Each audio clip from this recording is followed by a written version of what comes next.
Ya, nah itu ada suara cewek nangis.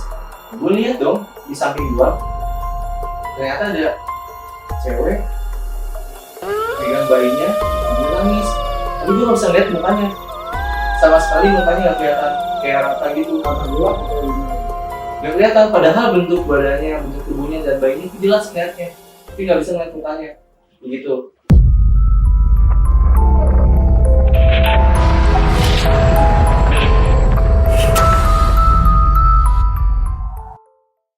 Assalamualaikum warahmatullahi wabarakatuh. Halo CS, selamat datang. Gue Puji sebagai host. Tema hari ini kita akan membawakan kisah misteri. Yuhu! Oke, kali ini kita telah kedatangan narasumber yang bernama Aldio. Kita akan menguak tentang kejadian-kejadian kisah misteri. Yuhu! Langsung aja kita ke Aldio. Halo CS, tadi kita udah dikenalkan, nama gua Aldio. Nah, di channel ini kita akan menguak kisah-kisah misteri dari pengalaman-pengalaman gua tentang pendakian di gunung-gunung di Indonesia. Nah, yuk, coba lu ceritain nih pengalaman lu di Gunung Kencana dan kenapa lu bisa ke Gunung Kencana. Jadi di awal gua untuk mendaki Gunung Kencana ini sebenarnya ini adalah pelatihan junior gua yang baru. Nah, di sini senior gua kebetulan yang ada di Jakarta itu nelpon gua. Nah, kondisinya gua lagi ada di daerah Cipanas. Oh, betul ya? Iya, benar. Jadi gua ada di dekat Gunung Kencana tersebut. Iya. Nah, teman-teman gua atau senior gua itu ada di Jakarta. Nah, ada senior gue yang nelpon gua untuk gua datang ke tempat itu desa LC, yaitu desa terakhir sebelum pendakian Gunung Kencana. Nah, di desa LC itu udah ada yang nunggu karena kita janjian juga dengan salah satu organisasi pencinta alam juga, yaitu ada Wanadi. Nah, di situ kita sebenarnya udah kontak-kontakan sama senior gue yang di Jakarta. Gue suruh datang dan sudah dikasih tahu nih bagaimana kondisinya, bagaimana jalurnya. Tapi gue nggak pernah sama sekali buat ke Gunung Kencana. Oh, dia perdana ya? Perdana banget gue ke Gunung Kencana. Nah, pas gue pertama kali pengen gue jalan ke sana, gue nggak punya perlengkapan karena tujuan gue itu ke Cipanas, gue main ke rumah temen gue gitu. Jadi lu naik ke Gunung Kencana dengan peralatan yang minim. Nah, kebutuhan peralatan, makanan itu semua gue beli di daerah Cipanas. Dari setter, dari ponco, dari kebutuhan makanan, logistik, itu semuanya gue beli dadakan di daerah Pasar Cipanas itu. Nah, saat gue udah mau jalan dari Cipanas, gue kebetulan naik angkot sampai perbatasan Puncak Cianjur. Kalian pasti tahu itu ada tubuhnya di sini. Nah, dari tubuh itu gue jalan kaki ke arah Telaga Warna. Kalian pasti juga tahu di dekat Telaga Warna ada Tahu Sumedang. Nah, kalau misalnya pas gue jalan itu gue nggak tahu kan destinasi di mana, pokoknya arahnya ke Telaga Warna aja. Nah, di situ gue nanya tuh sama setiap warung. Jadi gue di situ dari perbatasan Cianjur itu gue nanya dari warung ke warung sampai ke Tahu Sumedang itu juga gue tanya. Nanya ke warung-warung Kampung LC. Desa LC. Desa LC. Dan mereka satu pun nggak ada yang tahu itu desa. Gue nggak tahu kenapa itu mereka nggak ada yang tahu sama sekali. Di tahun 2013 itu ya, pas saat pertama kali gue Gunung Kencana itu di awal 2013 ya. Nah, setelah gue sampai di Tahu Sumedang itu, nah kan di situ di belakangnya itu langsung ke pintu masuk Telaga Warna. Nah, gue disaranin untuk ke jalur pos yang dijaga pos satpam, yaitu ada kebun teh Tugu. Nah, di situ tuh pos satpamnya menginformasikan gue untuk gue jalan. Jadi nanya ke Pak Satpam. Iya, untuk gue jalan kaki karena nggak ada angkutan umum juga kan. Nah, situ gue diarahin oleh Pak Satpamnya, yaitu kalau nggak salah itu masih Pak Marjoko kalau nggak salah. Nah, di situ Pak Marjoko ngasih informasi ke gue, dia memberikan petunjuk jalan kaki menuju desa LC, yaitu kalau misalnya gue masih ingat ya, adik dari sini nanti lurus aja, belok ke kanan, habis itu nanti belok ke kiri lagi, lurus lagi, belok ke kanan, ikutin jalan. Nah di situ nanti ada pertigaan, lapangan. Emang banyak belokannya bener. Iya bener banget, banyak banget belokannya. Nah di situ pas gue diinformasikan itu udah jalan, gue ngeblank dong. Nah, kondisinya itu soalnya udah masih sore sebenarnya, tapi gue nekat jalan masih sore dan udah mendekati maghrib. Sebenarnya itu udah nggak boleh jalan, tapi karena kondisinya udah di tengah jalan, gue paksain untuk jalan. Jadi nanggung ya? Menurut gue waktu itu nanggung. Karena kan gue juga masih baru 2 tahun kan waktu itu ya, baru jadi anggota di organisasi gue juga baru 2 tahun. Nah di situ gue ingin mencoba lah ya, coba kita pertama kali gimana sih rasanya kan. Keinginan gue untuk jalan itu lebih tinggi daripada ketakutan gue. Gue jalan dong. Itu waktu mendekati maghrib sekitar 17.45. Nah di situ gue sebenarnya bimbang antara jalan atau tidak, karena udah mendekati waktu maghrib. Perasaan juga gak enak ya? Perasaan sebenarnya udah gak enak, udah karena mendekati maghrib dong. Tetap gue jalan dong. Nah setelah ngikuti petunjuk dari Pak Marjoko itu, gue nyampe di pertigaan desa Cibelau. Nah di atas itu gue nggak ngeliat desa sama sekali. Gue naik dong ke atas bukitnya. Gue ngeliat ada satu desa, dikira gue itu desa LC. Karena menurut gue kan nggak mungkin sejauh itu kan. Itu gue perjalanan sekitar udah 40 menit. Gue nyampe ke desa itu, gue tanya salah satu warga. Di sana warga memberitahukan gue kalau misalnya itu desa namanya Cibelau, bukannya desa LC.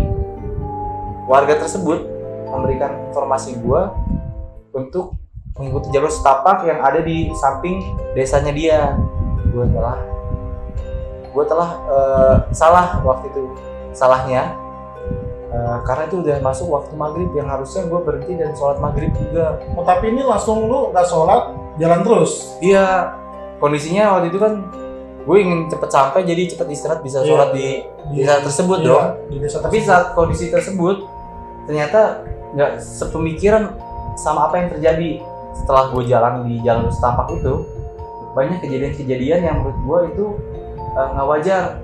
Gue emang bisa ngeliat dari kecil, gue tapi nggak terlalu intens gitu kan, nggak bisa ngobrol juga. Kebetulan juga gue di situ pas lewatin jalan setapak itu udah ngerasa nggak enak. Nggak tahu kenapa bulu-bulu gue selalu merinding. Awalnya udah berubah ya? Awalnya udah berubah. Tiba-tiba saat itu melewati waktu maghrib sekitar jam 18.30 turun kabut. Nah setelah turun kabut itu ada gerimis. Di situ gue pakai jas hujan gue dong, ponco gue juga gue pakai kan. Di situ gue ngerasa ada yang ngikutin gue. Lama kelamaan dia mendekat ke gue. Nah yang paling ngeselinnya ini, dia peluk gue dan cekek leher gue. Itu yang paling bener-bener nggak pernah gue alamin sama sekali. Karena biasanya kan gue ngeliat gitu aja kan, nggak bisa komunikasi juga kebetulan kan gue bukan anak indigo gitu kan. Nah jadi setelah ada yang belakang gue ngelepas cekekannya dari gue, posisinya ini sedang hujan kabut ya. Ya. Nah di situ ada suara cewek nangis. Gue lihat dong di samping gue, ternyata ada cewek megang bayinya sambil nangis. Tapi gue nggak bisa ngeliat mukanya sama sekali, mukanya nggak kelihatan, kayak rata gitu karena gelap atau gitu. Nggak kelihatan, padahal bentuk badannya, bentuk tubuhnya dan bayinya itu jelas ngeliatnya, tapi nggak bisa ngeliat mukanya begitu. Nah setelah gue jalan lagi, itu sehabis desa Cibelau ya, ini nggak jauh dari desa Cibelau, sekitar perjalanan setengah jam pokoknya. Nah setelah di situ ada persimpangan nih. Nah di persimpangan itu sebelum menuju desa Cikoneng, gue ini dikejar lagi. Gue nggak tahu ini ada tiba-tiba sepasang mata merah itu. Nah di persimpangan itu sebelum gue milih jalur, gue itu ngelewatin bukit. Nah di bukit ini kebetulan gue nyari dong di mana sih desa Cikoneng, soalnya sebelum desa tujuan gue, desa LC, ini tuh harus kita datengin dulu nih desa Cikoneng ini. Soalnya nggak ada lampu-lampu desa lagi setelah yang gue lewatin Cibelau itu, gue nyari dong di atas bukit. Nah dikira gue deket dong, ternyata jauh, masih jauh. Di pikiran gue ini karena gue bawa pertama kali ya, gue harus nyari di ketinggian nih. Udah gue naik bukit itu. Nah pas saat gue naik bukit Kebun Teh itu, ada yang kayak jorokin gue nggak paham, tapi dia kayak sengaja jorokin gue gitu, kayak ada energi yang buat jatuh ke jurang. Jorokin gue. Nggak, itu sebelumnya itu bukit Kebun Teh yang udah dipotong. Coba kalian bayangin kebun teh yang baru dipotong itu tajam-tajam, runcing-runcing. Atasnya ya? Atasnya runcing-runcing semua. Nah kebetulan gue jatuh di situ. Di situ gue jatuh. Untungnya yang nyelamatin gue itu sarung tangan. Gue nggak tahu sebelum itu emang gue kan jalan nggak begitu tinggi ya, nggak begitu dingin juga. Tapi gue pakai sarung tangan. Mungkin karena gue takut ada hewan-hewan, jadi gue pakai sarung tangan gitu. Nah saat gue pakai sarung tangan itu, ternyata itu yang malah nyelamatin nyawa gue, karena gue tersangkut, tangan yang kiri gue ini tersangkut dari ranting-ranting yang tajam itu dan hampir nancep ke leher gue gitu. Jadi posisi jatuh gue itu di atas ketinggian bukit, ada yang ngedorong gue, seperti ada yang ngedorong gue, ada energi yang ngedorong gue, dan itu ngebuat gue jatuh dan akhirnya gue ketahan karena ada sarung tangan yang nyangkut di ranting yang tajam itu dan hampir ada ranting yang menusuk ke leher gue gitu. Nah setelah posisi ini gue mulai stabil lagi dan di dalam mindset otak gue fokus doa, gue fokus jalan, gue percayain diri gue lagi. Tapi tetap kayak ada yang ngejar gue, ada banyak sepasang mata merah nih yang ngejar gue itu. Tapi pikiran gue itu binatang, positifnya gue berpikir itu binatang, tapi sayangnya nggak mungkin binatang bisa ngejar gue ke depan. Saat pertama kali lihat kan kita lihat ada di depan, dia ke depan gue dengan jalan yang menurut gue itu terbang lah, bukan jalan dan nggak ada bayangan apapun. Dan harusnya kan kalau misalnya itu babi ya, dia kan jalannya kan bakal kelihatan bentukannya ya. Iya, berasa busuk lah. Jelas, berasa busuk, tapi ini hanya terbang gitu aja. Nah, setelah gue nengok ke belakang, ternyata dia ada banyak sepasang mata merah yang ngejar gue di situ. Nah di situ posisinya gue langsung lari terus, lari kenceng-kencengnya karena sebelumnya gue udah takut, ditambah takut lagi. Gue milih jalur yang ada di depan itu ada bekas ban mobil, padahal ada jalur yang jelas ke arah atas, ke arah desa Cikoneng itu. Nah gue milih jalur yang bekas mobil ini, lurus terus gue lari kenceng-kencengnya sampai ngampas gue ke tengah-tengah. Di situ ternyata ada jurang dan itu gue ngerem mendadak dan hampir masuk ke jurang yang 8 meter sampai 10 meter itu, dan itu kayak aliran air gitu sih. Gue hampir mati yang kedua kalinya di situ. Itu ekstrim juga ya buat jalan yang mendaki ke Gunung Kencana ini. Sebelumnya itu sebenarnya itu bukan jalur pendakian. Nah itu tuh jalan menuju desa LC yang di semuanya itu kebun teh. Nah, jalur pendakiannya itu setelah desa LC ini gitu. Nah kebetulan itu jalur setapak semua dan jalur yang bisa dilewatin mobil. Ada jalur yang batu-batuan semua juga gitu. Nah gue malah milih karena dari desa Cibelau itu dikasih jalur setapak. Nah setelah ini gue sampai di salah satu desa dan dikira gue itu desa namanya desa Cikoneng. Ternyata yang gue datengin setelah desa Cibelau itu bukan desa Cikoneng. Karena setelah gue sampai di desa ini, gue nanya, ada salah satu ibu-ibu keluar, itu kalau nggak salah azan Isya. Ibu-ibu itu nanya sama gue, "Mas, Badeka mana?" Nah gue kan bingung ya, gue harus jawab apa? Gue bilang mau ke ini Bu, desa LC, karena kebetulan waktu itu gue belum bisa bahasa Sunda. Gue nanya ke ibunya, "Ibu, ini benar desa LC?" "Oh bukan Mas, belum desa LC, masih ada desa Cikoneng." "Oh masih jauh dong Bu ya." Nah, gue ditunjukin juga jalur setapak lagi. Tapi setelah dari jalur setapak itu gue udah ngerasa aman. Kenapa? Karena mungkin menurut gue di situ wilayahnya udah nggak se-ekstrim yang tadi sebelum gue lewatin. Nah sampai gue di desa Cikoneng itu tuh perasaan gue udah lebih nyaman lagi karena udah desanya tuh udah terang, udah lebih jelas daripada sebelumnya di Cikoneng ini. Nah sampai di Cikoneng ini masih jalan lagi ternyata buat sampai ke desa LC ini. Itu kira-kira berapa menit tuh dari Cikoneng ke LC? Setelah dari Cikoneng ke LC itu sekitar 30 menit sampai 45 menit lah. Jalan 20 menit, biasa 40 ya, menit. jalan biasa. Nah di situ selama hampir setengah jam gue jalan kaki terus, tapi jalannya jangan cepet karena gue masih panik. Nah di situ tuh masih banyak yang ngikutin gue gitu, tapi nggak sebanyak yang di bawah tadi di setelah desa Ciblau dan sebelum Bisa desa Cikoneng. Cikoneng itu menurut gue daerah yang paling misterinya tinggi banget daripada setelah desa Cikoneng itu. Nah singkat cerita kalau misalnya gue udah sampai di desa LC ini, banyak anjing-anjing yang berdatangan dan dia menggongongi gue semua. Nah itu gue bersyukur, gue bukannya takut, malah gue bersyukur karena ternyata gue nemu hewan, bukan makhluk halus lagi yang gue lihat, Iya. bukan makhluk halus lagi yang nyautin gue gitu. Padahal sebelum-sebelumnya ini gue nggak pernah kepikiran kalau misalnya ada banyak anjing nyamperin gue gitu, malah ngebuat gue senang gitu. Itu anjing liar apa anjing peliharaan warga kira-kira? Itu ternyata anjing peliharaan warga, itu sekitar ada belasan gitu. Ada anjing yang keluar dan ternyata banyak bapak-bapak yang keluar juga sama ibu-ibu. Warga desanya itu menyambut gua.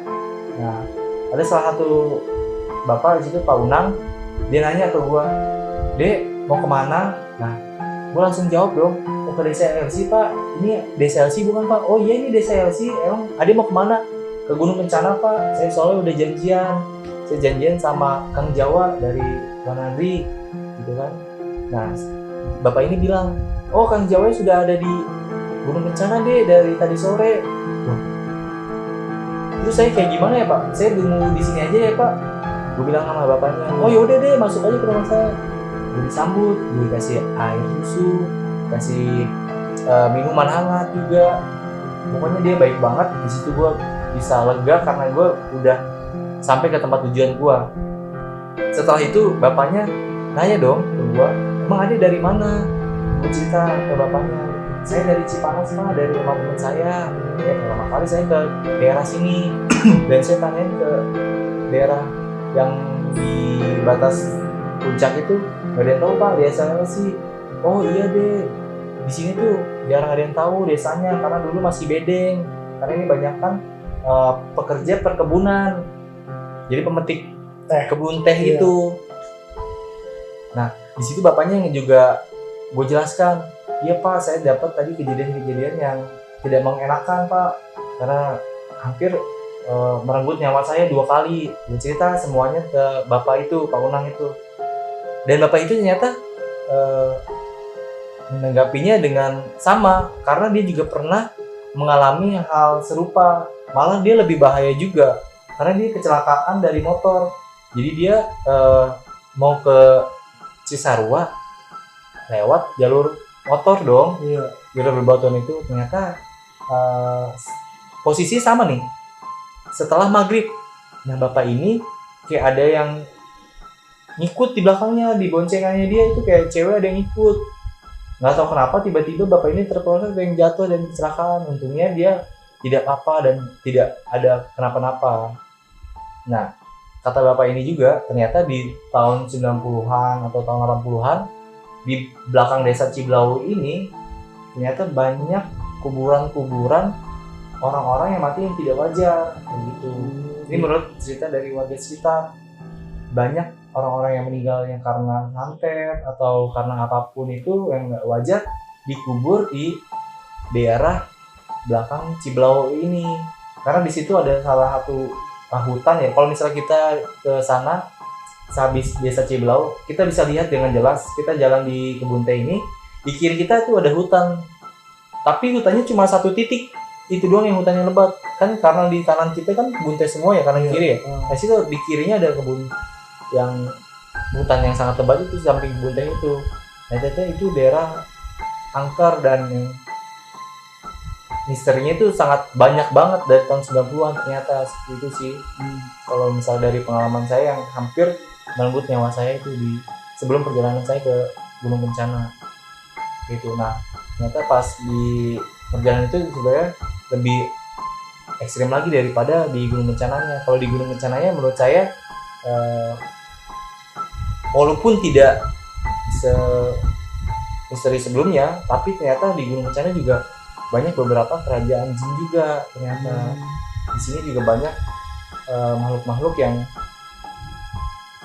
menunggu di gunung tersebut. Karena saat saya pelatihan sama junior saya ini, ada salah satu junior saya yang hampir terkena hipotermia dan dia mengigau kayak gitu.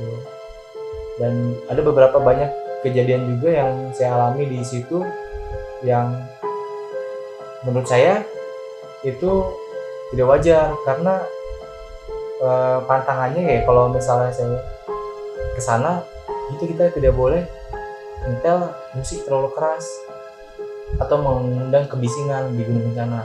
Karena waktu itu langsung saya dimimpiin dan diperingati dan dibisikin. Pertama itu dimimpiin, terus saya bangun, terus tiba-tiba ada suara yang bisikin saya pas saat saya di gunung bencana ini. Kayak gitu sih ceritanya. Berarti berhasil muncak nih ya bersama Wanadri itu. Kebetulan saya latihan sama Wanadri ini di Sadelan. Sadelan itu di antara dua punggungan ketinggian atau di antara dua ketinggian gitu. Nah di Sadelan ini kita latihan. Tapi sebelumnya kita udah ke puncak kencana sebelumnya. Mungkin segitu aja dari cerita pengalaman gua buat mendaki gunung kencana. Pesan gue buat teman-teman yang baru akan memulai pendakian gunung, itu yang pertama yang harus diingat adalah perlengkapan yang ingin dibawa. Kedua itu rencana yang akan kalian tuju, jadi kalian tidak boleh tidak mempunyai rencana saat kalian ingin melakukan pendakian. Ketiga itu jangan melakukan pendakian setelah waktu maghrib, yaitu di 18.00 seperti itu. Nah untuk yang lainnya mungkin kita bisa lanjut di cerita-cerita misteri selanjutnya. Nah gimana nih menurut kalian cerita yang tadi teman gue kasih? Saran dari gue sih, jika ingin menghindari kejadian-kejadian mistis seperti tadi, ikutin semua saran yang tadi teman gue kasih. Sedikit saran dari gue, jika ingin mendaki gunung, perkuat iman kalian dan percaya kepada Tuhan kalian masing-masing. Dan jangan lupa, jangan sembrono kalau lagi di gunung. Oke, nantikan video Kismis berikutnya. Jangan lupa like, share, komen, dan subscribe. Yuhuu!